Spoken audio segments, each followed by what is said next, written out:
সই নয়, দেবিনা নয়, তাহলে সাইনটা করালো কে?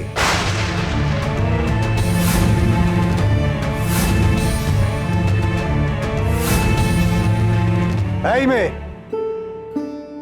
তুমি ন তো? কি বলছিস কি দাদা? বরফি?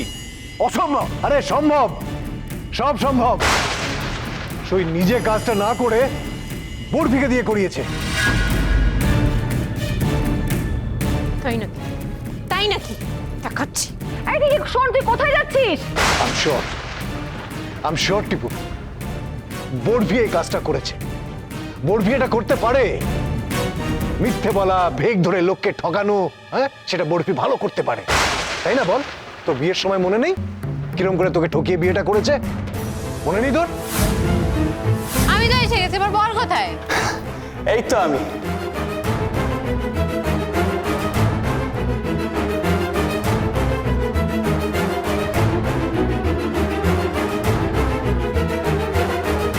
সুজাতা,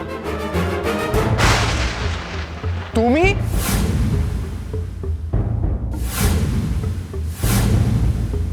তুই এটা মেনে নিবি টিপু?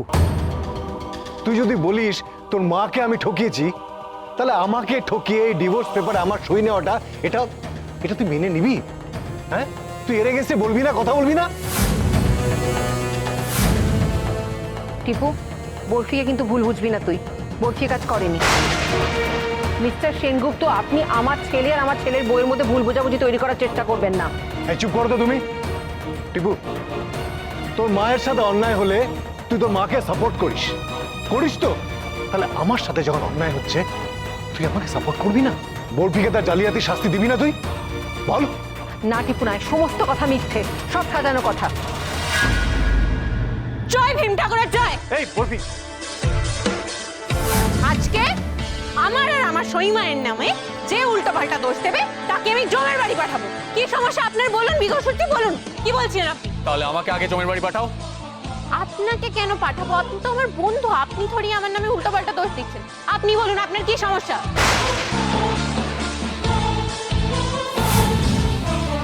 এই দিঙ্কি, কি করছিস? কিনেছে নেমে?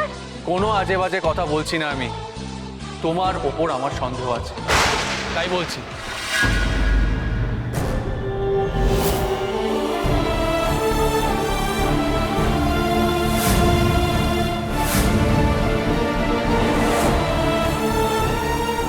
কি?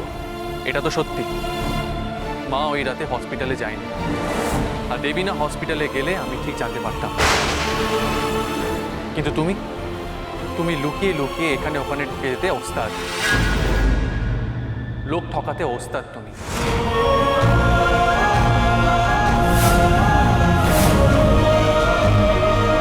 তুমি বাবাকে ঠকিয়ে সাইনটা করিয়ে নাওনি তো?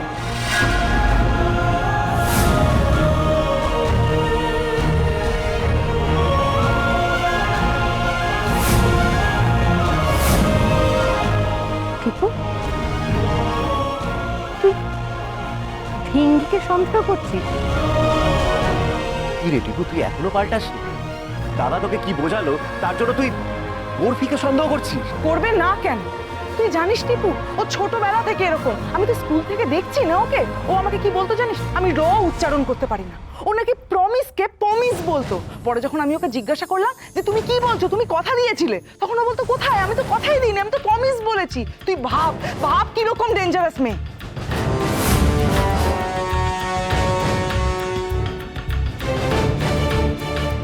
কি হলো? চুপ করে আছো কেন? তোমার নামে যে অ্যালিগেশনস গুলো দিচ্ছে সেগুলো সব মিথ্যে। তুমি তো ঠকিয়ে আমাকে বিয়ে পর্যন্ত করে ফেলেছো, করনি? এই টিপু, কি বলছিস তুই? তুই ভিঙ্গিকে আর বিশ্বাস করিস না? ওকে ঠকবাজ বলছিস তুই? আপনার বাবা আপনার সামনে বিচার চাই করে ধর্ণা দিল, তাই আপনি এটা বিশ্বাস করে নিলেন যে আমি ঠকিয়ে ওনাকে দিয়ে ডিভোর্স পেপারে সাইন করাতে পারি, তাই তো?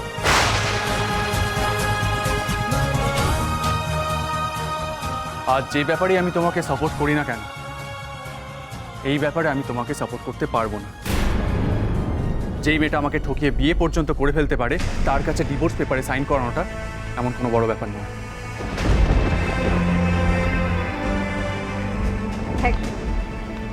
দেখ কার পাশে তুই আমাকে দাঁড়াতে বলছিস?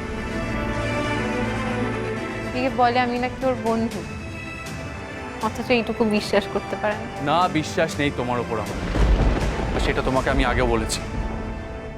আরে মা চাইলে তুমি মায়ের জন্য চাঁদও এনে দেবে, একটা ডিভোর্স পেপারে সাইন জোগাড় করে আনা আর কত বড় ব্যাপার তোমার জন্য?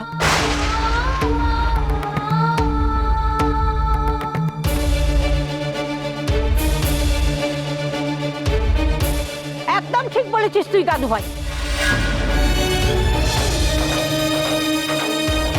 মিস্টার সেনগুপ্ত, দেখুন, নিজে কোনোদিন নিজের জীবনের সংসারটা গড়তে চাননি, ইচ্ছে ছিল না করার, আর এখন নিজের ছেলের সংসার ভাঙতে চাইছেন। কেমন বাবা আপনি? আর কত ঘেন্না করতে হবে আপনাকে আমায়? তুমি এভাবে কেন কথা বলছো বড় বৌদি? বড়দা তো শুধুমাত্র নিজের মনের সন্দেহের কথাটাই জানিয়েছে। আর সন্দেহ হওয়াটাই বা দোষের কি? হাজার হোক বরফি তো দেবীনারই বোন।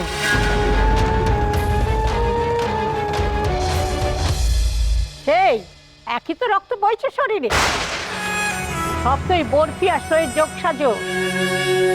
সই সমুখে ডিভোর্স দিয়ে এই বয়সে ওরবার মতলব করছে, আর বরফি তাতে ইন্ধন দিচ্ছে। জানে তো সমু ডিভোর্স দেবে না, তাই ঠকিয়ে সই নিয়েছে বরফি। ঠকানো সইয়ের কোনো মূল্য নেই। সমু, যা তো ছিঁড়ে ফেলতো ডিভোর্স পেপারটা।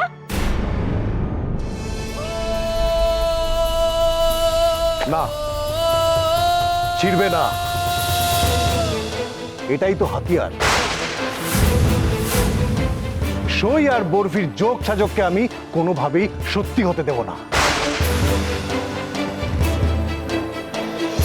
সই, আমি যা বলছি সেটা মেনে নাও। কলেজ, চাকরি এসব বন্ধ করে বাড়িতে থাকো, সংসার সামলাও।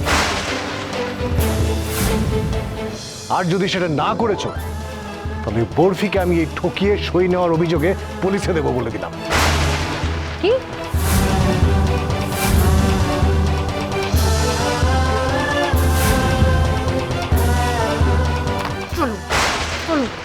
এই মেয়ে, কোথায় নিয়ে যাচ্ছ আমায়? পুলিশের কাছে। আপনি বললেন তো আমাকে পুলিশে দেবেন। চলুন আমিও যাব আপনার সাথে পুলিশ স্টেশনে। আমিও দেখবো আপনি কি করে আমাকে দোষী সাব্যস্ত করেন। প্রমাণ ছাড়া তো আপনি আমাকে দোষী সাব্যস্ত করতে পারবেন না, আর আমিও নিজেকে নির্দোষ প্রমাণ করেই ছাড়বো, যাতে আপনি আর সইমাকে ব্ল্যাকমেল করতে না পারেন।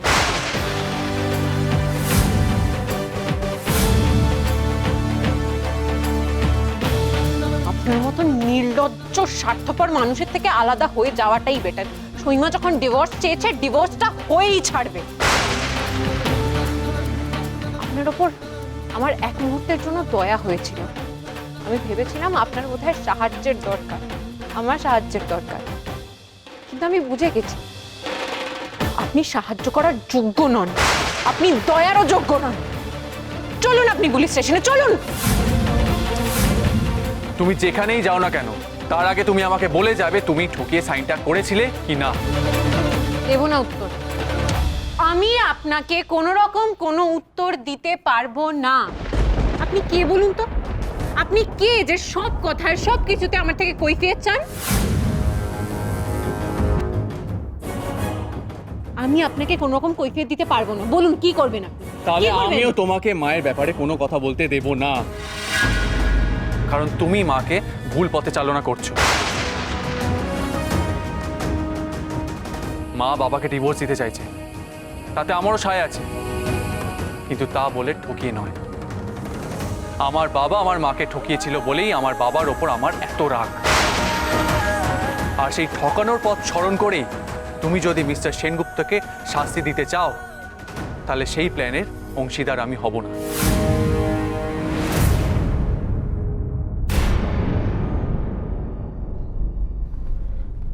কি হয়েছে কি তোর বলতো? ঢিঙ্গি কেন ডিভোর্স পেপারে সাইন করাতে যাবে? আর যদি করিয়েও থাকে সেই কাগজ দেবিনার কাছে যাবে কি করে? একবার ভেবে দেখ। কারণ ওটা দেবিনার কাছেই থাকার কথা। আমি তবে সহচরী